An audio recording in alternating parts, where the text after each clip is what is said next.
আবু সাইদকে মেরে ফেললো, সেদিন কত মানুষ নীরবে কাঁদছে জানেন। আর সরকারের লোকেরা বলছে কোনো খেলাই নাই, সব নিয়ন্ত্রণ। ওরা যদি খালি টিকে যাইতো তাহলে আমি পর্যন্ত মানে গলা কেটে ফেলাইতো।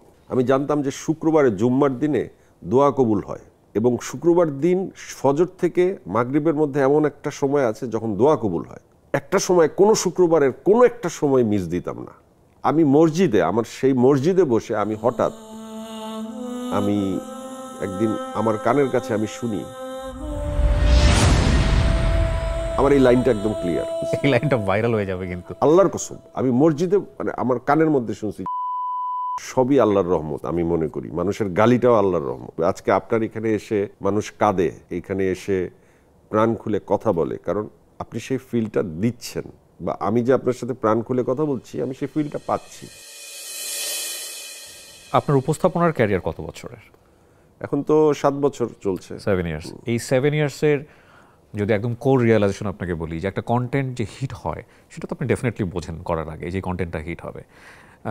সেই জায়গায় একজন কন্টেন্ট ক্রিয়েটারের ডেফিনেটলি একটা দায়বদ্ধতা আছে, সেটা আসলে কতটুকু মানা উচিত আমাদের? কন্টেন্ট ক্রিয়েটের জন্য তো আমরা হিট করার জন্য তো অনেক কিছুই আছে। এখন অশ্লীলতা আছে, আমরা তো অত দূর নামতে পারি না, কিন্তু আমরা চেষ্টা করি যে ধরেন এই কন্টেন্টটা আমাদের হিট করানো লাগবে, বা এটা আমাদের হিট হলে ভালো হয়। সেই কন্টেন্টকে হিট করানোর জন্য কি মশলা দিতে হয়, কি ধরনের কোশ্চেন করতে হয়, কোন মোমেন্টটাকে ইউজ করতে হয়, কোন বিষয়ে খোঁচা দিতে হয়, এগুলো তো আসলে আমাদের একটা প্র্যাকটিস, এবং আমরা জেনে গেছি। এবং একটি মানুষ সম্পর্কে তো আমাদের স্টাডি আছে। সবাই কিন্তু ইচ্ছা করলেই হিট হতে পারে না, সব শো হিট হয় না। সো ওই ব্যক্তিটি সেই রকম ব্যক্তি হতে হবে, তার ভেতর থেকে সেই কথা আসতে হবে। আজকে আপনার এখানে এসে মানুষ কাঁদে, এই চেয়ারে বসে এইখানে এসে প্রাণ খুলে কথা বলে, কারণ আপনি সেই ফিলটা দিচ্ছেন। আরেকজন উপস্থাপক সে ফিল কখনোই দিতে পারবে না আপনার মতো, বা আমি যে আপনার সাথে প্রাণ খুলে কথা বলছি আমি সেই ফিলটা পাচ্ছি। উপস্থাপক কিন্তু অন্য বিষয়ে, এটার মর্যাদা, এটার জ্ঞান, এটার মেধা কোন পর্যায়ের, এটা তো আপনি পৃথিবীর বিভিন্ন উপস্থাপক দেখলে বুঝতে পারেন। কিন্তু আমাদের দেশে তো গুণীর মর্যাদা বরাবরই কম। সো আমরা কন্টেন্ট ক্রিয়েটার গড়পড়তা সবাই, কিন্তু আমি মনে করি এই কাজটা অনেক কঠিন। তো আপনি কন্টেন্ট হিটের কথা বলছেন, কন্টেন্ট হিটের অনেকগুলো ফর্মুলা আছে। কতদূর আপনি নামবেন সেটা আপনার উপর ডিপেন্ড করে, আমি কতদূর নামবো আমার উপর ডিপেন্ড করে। বাট আপনি যখন কন্টেন্ট ক্রিয়েটার, তখন আপনি মনে করবেন সাধারণ মানুষ যদি 8টা ভুল করে, আপনার ভুল 16টা হবে। কারণ আপনি এমন একটা বিজনেস করছেন, বা আপনি এমন একটি জায়গায় নিজেকে ব্যস্ত রেখেছেন, কাজে নিযুক্ত রেখেছেন, যেখানে ভুলের সংখ্যা অন্য পেশার থেকে বেশি হবেই।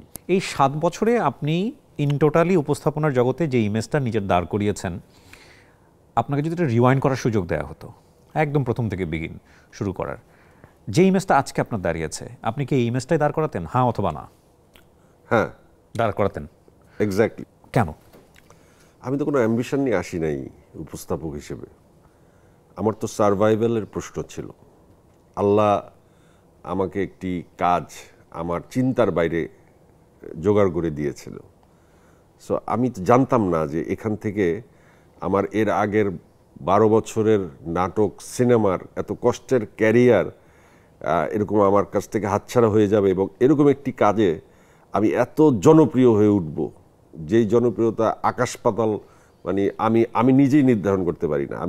আমি সেটা দেখছি তো, মানুষ যে কি রকম ভাবে আমাকে মানে জাস্ট রিভার্স চেনা শুরু করছে। হেইট করুক, গালি দেখ, কিন্তু চিনে না এমন লোক বাংলাদেশে আমাকে নেই। তা আমি তো সেই একটা অচেনা লোক হয়ে যাচ্ছিলাম, এক্স অভিনেতা, এক সময়কার অভিনেতা। এটা আরো 10 বছর আগের থেকে এরকম বলা শুরু করছিল। তো সেই জায়গার থেকে যা কিছু পেলাম সবই আল্লাহর রহমত। আমি মনে করি মানুষের গালিটাও আল্লাহর রহমত। এবং জানেন কিবরিয়া ভাই, আমি যখন একদম আমার কাজ ছিল না, আমি যখন একদম বেকার হয়ে পড়েছিলাম, তখন আমি জানতাম যে শুক্রবারে জুম্মার দিনে দোয়া কবুল হয়। আমি শুক্রবারে সারাদিন মসজিদে থাকতাম, এবং জুম্মার নামাজের সবার আগে যেতাম। সবার আগে যে নাকি মসজিদে যেতে পারে তার একটা উট কোরবানির সওয়াব পাবে। এবং শুক্রবার দিন ফজর থেকে মাগরিবের মধ্যে এমন একটা সময় আছে যখন দোয়া কবুল হয়। আমি একটা সময় কোনো শুক্রবারের কোনো একটা সময় মিস দিতাম না। আমি সেই দোয়া আল্লাহর কাছে আমি এমনভাবে আল্লাহর কাছে চাইছি, আমি মসজিদে, আমার সেই মসজিদে বসে আমি হঠাৎ আমি একদিন আমার কানের কাছে আমি শুনি, আমি জানি না, আমাকে কেউ বলে নাই আমাকে, তুমি উপস্থাপক। আমার এই লাইনটা একদম ক্লিয়ার। আমি উপস্থাপনা নিয়ে, আমি উপস্থাপক যে একটা সাবজেক্ট বা উপস্থাপক যে একটি পেশা আমার মাথায়ও কিন্তু ছিল না, কিন্তু আমি মসজিদে শুনছি। এই লাইনটা ভাইরাল হয়ে যাবে কিন্তু। আল্লাহর কসম, আমি মসজিদে মানে আমার কানের মধ্যে শুনছি যে আমি উপস্থাপক, কারণ আমার কোনো কাজ ছিল না। সো যেই জিনিসটা আল্লাহ আমাকে গিফট করছে, সে জিনিস থেকে আমি যা কিছু পাইছি সেটা আমার গিফটেড।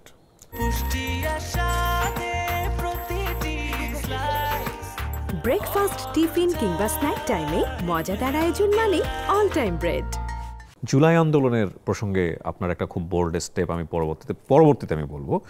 জুলাই আন্দোলনের সময়ের আপনার কিছু সামাজিক যোগাযোগ মাধ্যমে কিছু লেখালেখি নিয়ে অনেক বিতর্কের তৈরি হয়েছিল। বিশেষ করে আমার একটা লেখা মনে পড়ে যে সম্ভবত একেবারে ফাইনাল ডেট দিন এরকম একটা স্ট্যাটাস ছিল যে দুই দল মুখোমুখি হতে যাচ্ছে, কিছুটা ফানি টাইপের আর কি। মানে আপনি হয়তো গেস করেননি এরকম। আমি দিয়েছিলাম আগামীকাল ফাইনাল খেলা বা এরকম কে জিতবে, রাইট। সো মানুষ খুব স্বাভাবিকভাবে এই জিনিসটাকে ভালোভাবে নেয়নি। কিন্তু আমি কোন জায়গা থেকে দিয়েছি সেটা আপনাকে একটু দেখেন। Right. এটা মানুষের পারসেপশন, কে কিভাবে নেবে। একই কথা আপনি ভালোভাবে নেবেন, একই কথা আপনি অন্যভাবে নেবেন। সরকারের কঠোর নীতির, কঠোর দমনের যেই রাত, সেই রাতে একটি স্ট্যাটাসও কিন্তু ভয়াবহ। সেখানে আপনি ফাইনাল খেলা বলে দিচ্ছেন কালকে, আর সরকারের লোকেরা বলছে কোনো খেলাই নাই, সব নিয়ন্ত্রণ। ফাইনাল খেলাটা তো হয়েই গেল। কিবরে ভাই, 3 অগাস্ট যখন শহীদ মিনারের সব ছাত্ররা গেল এবং একটি ভিডিও ভাইরাল হলো, ধনে ধান্যে পুষ্পে ভরা আমাদের এই বসুন্ধরা, চোখের পানি কি আপনি আটকে রাখতে পারছেন? আমিও পারি নাই, আমরা রাজপথে ছিলাম না, শেয়ার দিয়ে দিছি। শেয়ারের পর ফোন, ভাই এই মন্ত্রী মিনিস্টার যা ছিল সবার ইন্টারভিউ করছি না ভাই? ইন্টারভিউ তো সবার করছি, সম্পর্ক তো ইন্টারভিউর কারণেই, কেন আমাদের সাথে তো সবার ছবি থাকবে, আমরা ইন্টারভিউ করছি। আমরা কি ওই অতটুকের চাপ সামলানো? আমি তো বুঝছি যে ওরা যদি খালি টিকে যাইতো তাহলে আমি পর্যন্ত মানে গলা কেটে ফেলাইতো। ঠিক আছে, তো এগুলো হচ্ছে যে যে যার জায়গা থেকে আসলে তার ভূমিকা রাখছে। যেদিন আবু সাইদকে মেরে ফেললো সেদিন কত মানুষ নীরবে কাঁদছে জানেন? অনেক মানুষ নীরবে কাঁদছে, কিছু করতে পারে, রাস্তায়ও ছিল না। এটা একটা ঘটনা হইতে পারে? রেসিডেন্সিয়াল মডেলের একটা ছেলে যেদিন মারা গেল।